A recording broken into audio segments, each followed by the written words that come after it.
Go ahead.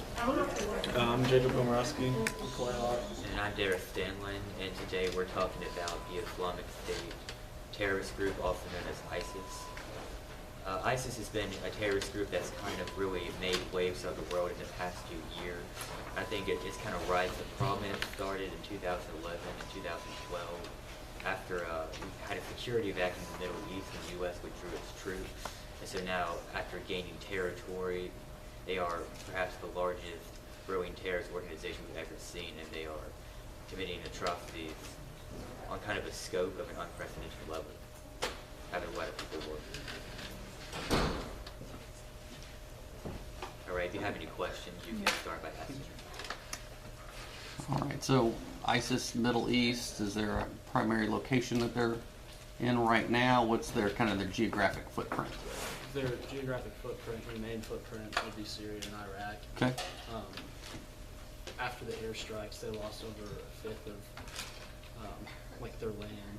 Okay. Land is really important for them. So Okay. Now, Clay, you mentioned airstrikes. Who's airstrikes? Who was? the United States, Okay. after the beheading. Okay. Yeah. So they decided to do an airstrike because that was considered an attack on America. And then obviously there's been other things like San Bernardino Mm-hmm. and Paris. Okay. And everything like that. So American airstrikes? Yes. Okay. And kind of to add about your Mhm. question about the territory, Yes. I know that they really started gaining territory in Syria after they got into a bit of a dispute with Al-Qaeda there, who worked with the Al-Nusra Front. Mm-hmm. And they conquered about maybe a third of like eastern or southeastern Syria, and they gained control of Raqqa. Mm-hmm. They moved into Iraq and took control of Mosul, which is the second largest city there. Mm-hmm. And then at one point, they had control of almost like half of northern Iraq down to Fallujah, which is near Baghdad. They only operate, I guess, unimpeded in a few cities, but they try to control like roads and just have as much territory available to kind of use for adjunct purposes as much as they can. Okay. All that's quite so they have lost some of their free operating capability in some of the territory because of coalition airstrikes. Okay. Jacob, what's the common thread? It sounds like there's a lot of kind of disparate groups that have touched this ISIS group and maybe merged into them. Darius mentioned a number of them. What's the thread that's holding these together? What's kind of their reason that they're all coalescing into this ISIS group? Well, they all share similar Salati jihadist beliefs, and they're trying to establish a caliphate, which is it's a theocracy of a Muslim theocracy under one caliph, which is the leader, which right now is Abu Bakr al-Baghdadi. That's his name, and so they're all within this one organization or whatever, and so that's what ties it together. They believe that the caliphate should be every single Muslim nation should be all under one caliph. Okay. Like Darius said, it's Abu Baghdadi. But the scary thing about ISIS is they can be everywhere and they can be nowhere at the same time. Mm. So, imagine, they're considered in the Middle East, but then it's like, oh, well, right in our home turf in California, someone claims an ISIS attack. In Paris, one of the biggest cities in the whole world, gets attacked by ISIS, and that's miles from ISIS territory. So they can be everywhere and nowhere. Yeah. So what's their end game? I mean, I hear religious beliefs. I hear they want territory. What's the goal of being a terrorist organization? Their goal, ISIS's Yes. goal? Yeah. Their goal is to bring about the apocalypse. They believe that they can bring about the apocalypse by, I mean, it's just long. It's awesome. Well, it's not awesome. It's terrible. It's less awesome. Yeah. But their goal ultimately is to bring about the apocalypse and cause terror.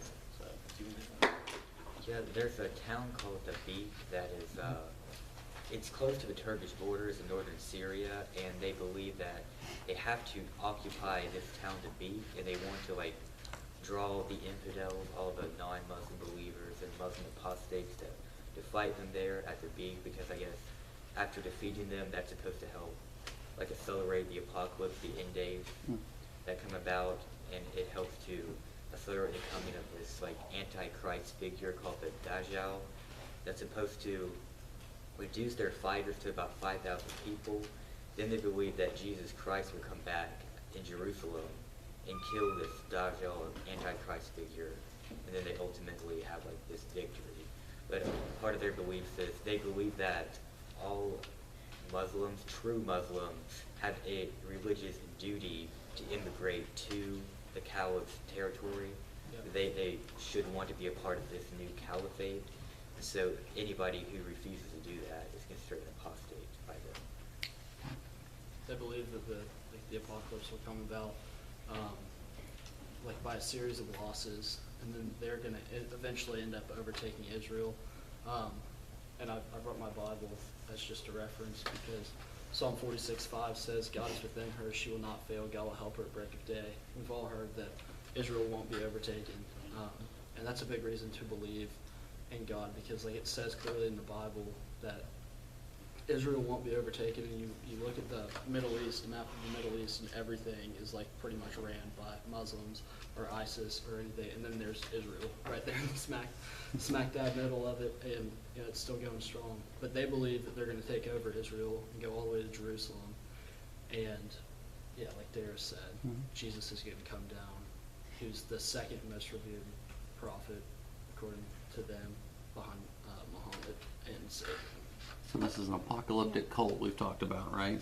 Their idea is to try to draw people to this Dabiq you mentioned. Do we see an issue with? We already talked about this isn't a nation state. Clay, you very well said they could be anywhere because they're not bound to a certain territory or country borders. Do we see an issue with how we could address an ISIS-like entity? I mean, if their whole point is to draw us in and die, they're not bound in a nation state. What are the logistical issues with addressing a group like this? I know that one strategy that people have proposed is maybe for us to go and occupy Dabiq, because even though that's on the surface what they want, if we could hold Dabiq and just hold it indefinitely, it could actually cause people to kind of give up after a while. Like we were supposed to have control of Dabiq, and now that's not happening. It could cause people to lose faith in the prophecy. Or if we could hold Dabiq and just make sure we're not defeated in any way, to the point that they see that they're failing, then that could hurt the group. That'd be a way to counteract their ideology. Are infidels just all non-Muslims? Not just non-Muslims, but also Muslims that I guess don't adhere to their version of Islam. So like, for example, they believe that their caliphate is the absolute government of Islam. So Muslims who have allegiances or who participate in the other governments, who vote or hold offices of other kind, are apostate because they're not fully serving Allah, the true God. So when they occupy Dabiq and they get to 5,000, is it only those 5,000 that will be saved by Jesus, or will it be all?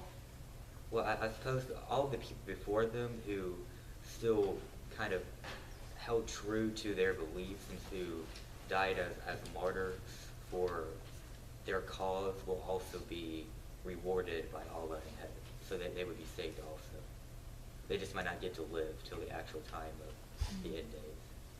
Can I ask you guys kind of what I think may be an easy question? I know it's very confusing to me. I turn on the news and I hear ISIS and I hear ISIL, and then all of a sudden I see Secretary Kerry, he calls them Daesh. Have you noticed this? Why do we have so many different names? What's the significance of the naming of ISIS or ISIL, or if you're familiar with Daesh? Many of the names of ISIS, ISIL, ISIS, it stands for Islamic State in Iraq and the Levant, or Islamic State in Iraq and Syria, or Daesh is a acronym for the Arabic of a way to say the name. I'm not sure exactly what it is. Okay. But there's just multiple names, and Daesh in particular, I think, is a derogatory name that some people choose to use because it's similar to some other words in Arabic that are not too pleasant. Okay, so all the same group, just want to call them, different names. Okay, that's interesting. Get at them by calling them a name they don't like, right? Yeah. Okay. We're in the middle of a presidential election. Do you know where any of the candidates kind of stand on what we should do as the United States? What our role should be? I know that Trump, he wants to be very hard on ISIS. he wants us to take the oil specifically and bomb their oil infrastructure because he thinks that that's a big source of money for them. And ideally, if he could, he wants to try to create like safe zones, safe havens in the area where, you know, fleeing people could go. But he doesn't want to let the Syrian refugees into the U.S. because there's a lot of question about exactly who they could be, and he's not sure if we're well prepared to be able to, you know, screen them effectively. Ted Cruz, his big plan was he wanted to arm local groups and not have as many U.S. troops on the ground. Specifically, he said he wanted to arm the Kurds. They're kind of like an ethnic group in Syria and Iraq, and hopefully, with a combination of our airstrikes and Kurdish forces on the ground, we can push them back. I'm not in favor of arming the Kurds because I really don't think that they have proven to us that they can effectively combat ISIS. Any of our real troops on the ground are going to do a much better job than they can. There's no way they can hold back all the territory that they would need to. And the Kurds sometimes also get into disagreements with Syrian rebels and Turkish, and we could very well harm them, and then we could cause another conflict accident. You talked about arming these rebels, arming these different groups. There's a lot of world politics at play, certainly in that region right now. Can you guys talk to me a little bit about maybe some of the competing interests against maybe what the United States is trying to do in that territory? Are there other countries that are involved? What's been the issues on the ground there? I know that there are, I would describe it as there's almost like layers of war that are going to the Middle East, and it's so complicated. I don't even know if we really know who our friends and enemies are there anymore, but I'll start with Israel. You have Israel that is fighting virtually everybody. Everybody hates Israel. Everybody wants to wipe Israel off the map. Hezbollah in Lebanon, Hamas in Gaza Strip, Palestinians, Iran, ISIS. Then you have Syria that's in the middle of a civil war. You have the Syrian rebels and Assad. Russia's backing Assad. The U.S. is backing the Syrian rebels. Yemen's in the middle of a civil war. And Saudi Arabia and Iran are backing different sides in Yemen. Saudi Arabia and Iran also don't get along with each other, and they would prefer to wipe each other off the map if they could do so. Then in Egypt is in political turmoil because the military had a coup there, and they overthrew the government, and Muslim Brotherhood and the military are having problems there. Libya, after the ousting of Muammar Gaddafi in 2011, they were in a civil war. The problem is there's Kind of all part of that Arab Spring. There's multiple factions that are competing there after the Arab Spring, and ISIS has infiltrated Libya. Somalia is an absolute mess. There's no government there. There's at least 12 factions I know competing for the government in Somalia, and Al-Shabaab and other terrorist groups have risen up there. And then Russia also, I think, just has a general interest in fighting ISIS, and I think Vladimir Putin more or less has his eyes on the oil there. And that's kind of what I wanted to focus on, Darius. Clay, Jacob, he spoke very well to the Russian connection with Syria there. Why does that complicate possibly what the United States, what our interests are there? Is there some exacerbating factors that are going on with what Russia's doing in Syria in particular? Well, like Darius said, Russia is on Assad's side, Okay. who's the dictator in Syria, and then the United States is on the Syrian rebel side. So that's ultimately causing kind of like a war between us and Russia almost, because we're sending, we don't have boots on the ground over here. But if we did and they did, it'd almost kind of be like a World War III, because you'd have the Middle East, you'd have Russia, who's the biggest country in the world, and then you'd have the United States, who's probably the most powerful country, it seems like. And it'd be like a whole world war right in the middle of So everything. as Darius said, there's that civil war going on, and we kind of are backing one player, and Russia's backing the other player. How does that play out kind of geopolitically? Jacob, what do you think about how we're handling it, how Russia's handling it? Certainly there's maybe some thoughts that the other side is doing something that may be different from what they say they're doing. I'm not too sure on this aspect of the whole ordeal. I really don't know much about what's going on in that area regarding the Syrian civil war. Okay, that's absolutely I fine. know that the actual reason for the war is Assad has abused his people and has been a good leader, and he's in trouble for using chemical weapons that were banned by international treaty. So that's what entices Syrian rebels to overthrow the government. Now, Vladimir Putin claims that he was invading Syria to fight ISIS, but U.S. reconnaissance does not support that. And it looks like he's actually striking the rebel more than he is ISIS. And so we're a little bit doubtful about his true intention.